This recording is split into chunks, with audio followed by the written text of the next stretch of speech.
If you are a fan of the website, my videos, my podcast, it's likely that you have heard me up on my soapbox preaching about pet obesity. Pet obesity is 100% preventable, but it's also one of the worst epidemics in pet health.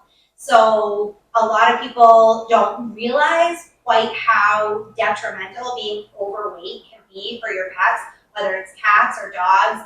Carrying around that extra weight, if you think about a dog whose average weight is 50 pounds, if they're overweight by 25 pounds, if they weigh 75 pounds instead of 50, they are overweight by half of their recommended body weight. That would be like a 150-pound person weighing 225 pounds. It's a lot of extra weight on their body. It's a lot of extra weight on their joints. It's a lot of extra weight for their circulatory system, their respiratory system to be keeping up with.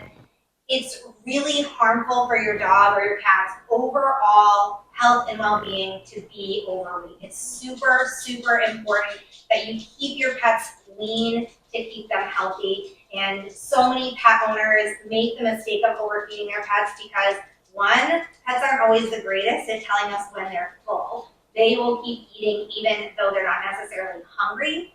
And also because it makes them so happy. It makes your cat happy to have a treat. It makes your dog happy to have a treat. It makes them happy to eat scraps from your plate or scraps from the kitchen when you're cooking. And I get that. We want to make our pets happy.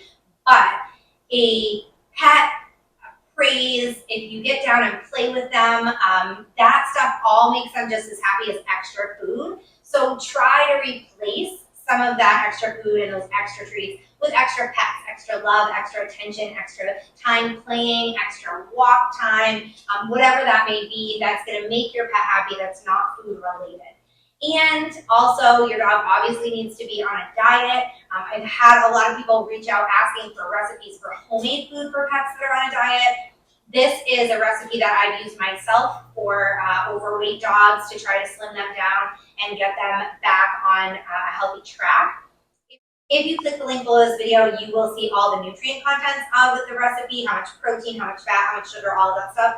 And you'll also see my serving size guidelines, and that's obviously going to depend on your dog's size. So, that's going to vary the serving size that you feed. And I always feed my dog 2 meals a day, but you can certainly break those down into smaller meals throughout the day, and that might help with weight loss as well. But overall, I definitely recommend you consult your veterinarian before you make any changes to your dog's diet, especially if you're doing something to try to shed some extra pounds. You want to make sure you're doing that in a healthy way. So reach out with your vet. Sometimes a quick consult on the phone or via email is all that you need to get on the right track to get your dog healthy. For this homemade dog food for weight loss, I use my pressure cooker. I have this one from Kasori. I've done a product review on it if you want to check it out and see why I use this particular pressure cooker. But I'm going to add all my ingredients to the pressure cooker. First, I have 2.5 pounds of boneless, skinless chicken. I have a half a cup of zucchini and a half a cup of carrots. And I had 2 small Macintosh apples. You could do 2 small or 1 large apple. Again, I use Max, but you could use any kind of apples. I don't need to add any water. There's so much liquid in the chicken and the vegetables and the apple that you won't need to add any water. Now I'm going to go ahead and set it on high pressure for 40 minutes. After it's cooked and the pressure has gone down, you can open your pressure cooker and you'll see how easy it is to break all the meat apart. You're just going to go ahead and break everything up, stir it all together.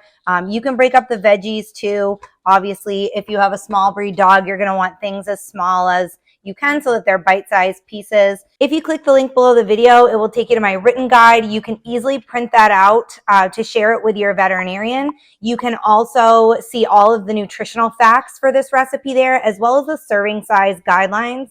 And as soon as the recipe has cooled, you can serve it to your pup.